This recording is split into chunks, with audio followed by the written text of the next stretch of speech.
നമുക്കറിയാം ചാരിറ്റി പ്രവർത്തനം നടന്ന ഒരുപാട് പേര് നമ്മുടെ നാട്ടിലുണ്ട് അല്ലേ, ഒരുപാട് പേരുണ്ട്. ഒരുപാട് നന്മമരങ്ങളുണ്ട്. പ്രിയമുള്ളവരെ, ഞങ്ങൾക്ക് നന്മമരമാകാനുള്ള യാതൊരു താല്പര്യമില്ല കേട്ടോ. ഞങ്ങൾക്ക് എന്താണെന്ന് വെച്ചാൽ ഇവരൊക്കെ നിങ്ങൾക്കറിയാം, ഒരു രോഗിയെ കണ്ട് അവരുടെ പേരിൽ വലിയ പിരിവൊക്കെ നടത്തി പകുതി പൈസ അവരടിച്ചു മാറ്റി പകുതി പൈസ രോഗിക്ക് കൊടുത്തു, ആ രീതിക്കുള്ള കാര്യങ്ങളൊക്കെ ചെയ്യുന്നത്. രോഗിക്ക് ആവശ്യമുള്ള പൈസ കൊടുക്കും, ബാക്കി അവരടിച്ചു മാറ്റും. ഇന്ന് ഈ നന്മമരങ്ങൾ പലരുടെയും വീടും സ്ഥലങ്ങളൊക്കെ നിങ്ങൾക്ക് കണ്ടറിയാം.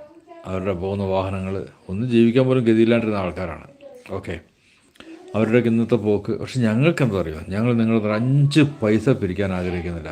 നിങ്ങളുടെ 5 പൈസയും ഞങ്ങൾക്ക് വേണ്ടതാനും. ഞങ്ങൾക്ക് കിട്ടുന്ന വരുമാനത്തിൻ്റെ ഒരു വിഹിതം എടുത്തിട്ടാണ് ഞങ്ങൾ ചാരിറ്റി പ്രവർത്തനങ്ങൾ ചെയ്യുന്നത്. അങ്ങനെ ഞങ്ങൾക്കത് ചെയ്യാൻ തികയാതെ വന്നപ്പോഴാണ് ഞങ്ങൾ യൂട്യൂബ് പ്രവർത്തനമായിട്ട് വന്നത്. ഈ ചാനലിലൂടെ നിങ്ങളത് ചാലുവാക്കി തന്നാൽ ഇതിൽ നിന്ന് കിട്ടുന്ന വരുമാനം കൊണ്ട് ഞങ്ങൾക്ക് ഒരുപാട് കാര്യങ്ങൾ ചെയ്യാൻ സാധിക്കും. അതുകൊണ്ടാണ് നിങ്ങൾ ഞങ്ങളുടെ ചാനൽ സബ്സ്ക്രൈബ് ചെയ്യുമ്പോൾ നിങ്ങൾക്ക് ഇങ്ങനെയൊരു സാധ്യത തെളിഞ്ഞു വരുന്നുണ്ടെന്ന് പറയുന്നത്. അതായത്